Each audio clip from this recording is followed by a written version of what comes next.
Taylor Walker from the Adelaide Crows, and you're listening to the Coaches Panel. Shannon Hurn from the West Coast Eagles. This is Nathan Jones from the Melbourne Football Club. Phil Davis from the GWS Giants. It's Brad Avery from the Port Adelaide Football Club, and you're listening to the Coaches Panel. Hello, you're with MJ. Welcome to another Coaches Panel 50 Most Relevant, as we look through who I think are the most relevant players for the season of 2019. Today, talking about Pearce Hanley. Yeah, the Gold Coast son, Pearce Hanley. To help me talk about him, got Tim on the line. Hello, mate. How are you? Pretty good, MJ. It's good to be back. It's good to be back. It's good to be talking fantasy footy. And it's an interesting one with Pearce Hanley. Just in the past few days, you may have caught up over the weekend, that horrible news that Tom Mitchell is out injured and out for most of, if not the entirety of the 2019 season. While we do wish him well in his recovery, it brings up an interesting point for us that is relevant when we talk about Pearce Hanley, is that sometimes injuries come out of nowhere. Sometimes injuries for players have a history but can change, and sometimes injury history continues on. The fact with Pearce Hanley, as we'll discover over the next 10 to 15 minutes, is when he's fit and firing out on the park, this guy is a fantasy scoring option for us. Definitely is. He's had many a huge day back in his old Brisbane days when it was Rocky and Hanley just going to town on people. And he's tried to do the same at the Suns, but I guess that's where the relevancy comes in with his time off the game. Yeah, it certainly does. Look, he's 30 years old, so he's not fighting fit at 22 years old and plenty of footy left in him. There's still a few good years, but he is a defender for us, and from his price point, given what he can do, as you've said, that's where his relevancy comes in. His Supercoach pricing is just a couple of $1,000s off $300,000, just a little bit off $350,000 in Dream Team. While for AFL Fantasy, just a little bit over $410,000. His averages last year across the formats were 60, but in terms of where his priced point is, it's sort of in those 40s to 50 range. So there's some potential growth on the 60. Let alone where he's now been priced at. Last year, his best game, he only played a couple, but his best game in terms of scoring was against the Tigers right across the formats. It was a 90 in AFL Fantasy and an 88 in Supercoach. And while he's not going to be a premium keeper for you, although if he plays 22 games, perhaps he is. The fact is, for a long period of time, Tim, he's been fantasy relevant for us. More for Dream Team and AFL Fantasy, but certainly Supercoach relevant as well. But just looking at the Dream Team and Fantasy numbers, between 2011 and 2016, when he was playing at Brisbane, he didn't dip his average below 80. And while 2014 was a long year ago, and the numbers are comparable in Supercoach, during that year, averaged 98.5 and played 20 games. And in that year, 8 tons, including a 182 against the side that he now plays for. Again, comparable numbers in Supercoach. But here we're seeing a guy, yes, it's 4 or 5 seasons ago, but for a big period of time, you can look at the data and say, when Pearce Hanley plays, he's a pretty safe 80s plus averaging defender. And given he's been priced in the 40s to 50s, depending on the format you play, there is plenty of potential growth based on what we're paying for.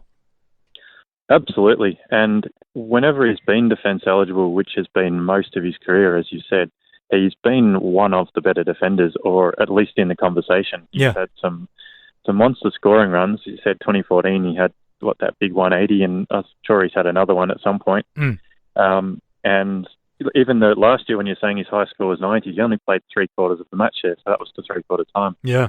So he was sort of on track for 120 or something, and Stewie Dew was sort of spoke really highly of him after he got injured in that game too. He did a hammy, basically saying he's put in all the work to get back. He's looked really good. He seemed to have a good opinion of him and want him in the team. So if you can get back to that, it's basically the injuries is the only thing. It really sounds like it'd be massive value.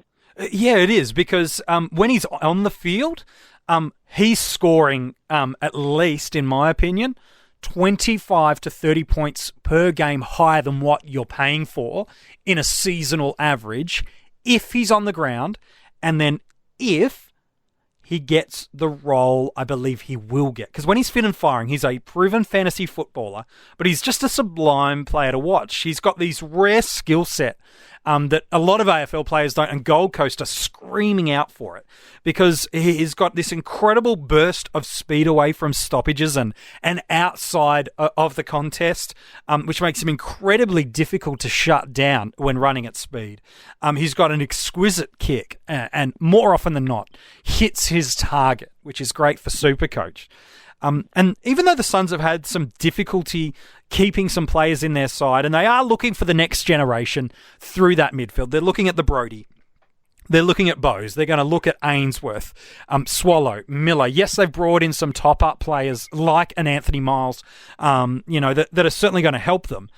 They're probably one of the most inexperienced midfield groups in the competition, and Hanley's skill set plus his experience, if he plays on the wing, which is where I believe he should play in this side, he's going to rack up 80 average across the formats quite comfortably, and as such, be a very difficult selection to pass up if, in fact, you're looking for a stepping stone in your back line.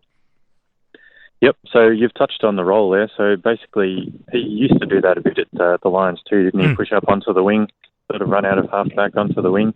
So if he does get that role, that's really half the question. The second one is whether he's fit, because if he's got the role and he's fit, then at that price you can't really say no. So just looking on his fitness and how he's gone, last year he played 3 games and he got injured in 2 of them. So he busted his shoulder in round 3, which gave him about a 20-point score. And he'd sort of done it in the preseason, I think. Missed a couple of games, came back and did it straight up. So that's why he missed most of last year. And then did a hammy in the game against the Tigers. So, but if you look over his last few years, he's played 3, 13, 22, 11 and 20. So he's sort of played less in the last few years, but there's not a lot of a common theme with why he's missed. They're all different things. He's missed a game with a back, knee, had 2 months off with a hip a few years ago. He obviously had the family tragedy a couple of years ago. Missed a game with an ankle, a heel. The only constant is that he seems to do a hamstring every year, but he's only missed 1 or 2 games a year from it. So it's just whether you think his body is breaking down or if he's just been a little unlucky. He doesn't seem to have any chronic thing like Birchall with his knee. Yeah. It's just a series of unfortunate events, or potentially, if you don't trust his body, it's sort of the question you've got to ask yourself. Yeah, is this a deledio, where it's just continually the same type of issue, soft tissue injury, or is it just, like you've said, this series of unfortunate events coming together? Because he finds himself, in the realm of how most fantasy football coaches would see him, kind of in purgatory, where he's got a history of being a really relevant player and really good scorer and consistent when he's on the ground, but he's been injured so frequently and with so many different things, especially since joining the Gold Coast Suns, that for some, they've seen the name, they've not really got far into the article or the podcast and gone, no, that's it, I'm not touching him. He doesn't, at his price point, he does not have to play 15 games for you this year. At his price point, he doesn't have to play 22 games for you this year. At his price point, he needs to play 6 to 8 games for you for him to do his job. Now, while he could play 22 games and be certainly a high 80s sort of averaging player based on history of what he's done when he's been fit and firing, I think when you're looking at these players that are stepping stones, you're not banking on the fact that you're going to keep them. You're banking on the fact that they're going to do a little bit of both. They're going to make you some cash, but they're going to deliver you scores that at times can give you the occasional premium hit where you're going to kind of flirt between both. And that's where you're hedging your bet with him. You're not getting a pure cash cow where it's only 50s and 60s and you're happy with that. No. At his price point, you want some 80s, some 90s, the odd ton where he's going to generate cash, he's going to make you some points on field, and then one of the other. He's either a really small upgrade to a fallen premium, or if things go really well, it's just a simple sideways trade to a defender you want. Yep, spot on. And so, as you said, if he plays 6 to 8 games for me, ideally from round 1, if he plays, say, 6 to 8 of the first 8 to 10 games, that he's done the job and made the money. Yeah, and something that we spoke about a couple of days ago with Josh Corbett, who's in the 50 most relevant, we highlighted just how good the early draw is, especially the first 4 weeks for the Gold Coast Suns. In round one, they play St Kilda, again, a side that's probably a little more advanced than them, but I don't think the Suns are as bad as everyone seems to suggest. But they're certainly in their grouping of the likely bottom 6 to 10 clubs in the AFL in terms of where their ladder position is. Round 2, they come up against Fremantle. Round 3, the Gold Coast Suns come up against the Western Bulldogs. And round 4, they come up against Carlton. Their first most difficult game in terms of you could build a case that, yeah, I see them being competitive, maybe even beating the Saints, maybe even beating Carlton, maybe even beating Fremantle. Bulldogs, you'd expect them definitely to lose, but Adelaide's the one where you go, no, they're really no chance of getting the win over at Adelaide Oval. Those first 4 weeks are quite a friendly fixture for the Gold Coast Suns. And if we can get through those first 4 weeks injury-free, averaging 80, you're well on the way to him achieving what you've purchased him for. Yep, and he'll make you enough money in those first couple of months if he does play the first 8. So, as you said, go to whoever you want. If he's not going to be a season-long keeper, then you'll be able to use the money and take the money and run. Yeah, and it's like with any of these guys that have got an injury history, you've got to enter in the selection of knowing the variables and how likely the percentage is of their body breaking down. So it can't be like, oh my gosh, the injury came from nowhere, like we alluded to at the top. A guy that has had no injury history, especially at his new club in Tom Mitchell, a freak accident can kind of happen and rule them out for the year. So no one's, prone from being injured. But the fact is, when you're going with Hanley, you know the risk that you're taking. But the reward, I think, is so great that it's worth considering him, given what you're paying for and what he can deliver. Worst case scenario, in the first 4 or 5 weeks, he gets injured and you downgrade him to a cash cow defensive option. Maybe you've got, the opportunity to open up a link in another line. So worst case scenario, you downgrade him and you cop a 10 or a 20 or a 30 on field. Like, that's not going to break your season. Reversely, if things go well, you can run him right up till his bye round if you really wanted to, where the Suns have the final bye round of the 3, and you can quickly flick him over to an Alex Witherden or a Jake Lloyd who are just coming off their bye. So I think there is certainly a risk associated to him, but the reward feels so great. It does, and as long as he has one good game, so if he comes out and scores an 80 in round 1, say, even if he does get injured early in round 2, well, even across those 2 games, his average is still going to be what he's priced at. So you're not going to lose money. You're just basically having to use a trade, essentially. Yeah. And early on in the year, most coaches kind of bank on probably between round 2 and, rounds 2 and maybe round 3, realizing that although everybody wants to correctly nail the cash cows, correctly nail their premiums, make sure they get the right plunge on a breakout, most coaches should estimate that they need a couple of fix-up trades if they need them to bank on them. You hope you don't have to do it. You hope you get all the research, everything goes your way. But you need to be prepared that after round 2, you could have missed someone. You could have made a mistake, or things outside of your control could have happened that you need to go and amend. And so... sorry, just on that, and his price is going to be really awkward to fix up to him. Yes. You can fix up from him down, but it's going to be really hard to fix up a rookie up to him or a premium down to him at round 3. Yeah. Look, thankfully, we do have a lot of options around that pricing range. We've already spoken about one of them already in the 50 most relevant. And gosh, who knows, potentially, some more of these players are going to come. Yesterday, we spoke about Dylan Robertson. Why I've got Pearce a little bit higher than Dylan Robertson in the 50 most relevant is I actually think Pearce Hanley has some of the best scoring ceiling. Now, he's got a different injury concern than Dylan. His was the irregular heartbeat, which thankfully he's on the modified program. Everything looks like he's good to go round 1. But Hanley's is that consistent body failing him for varying reasons.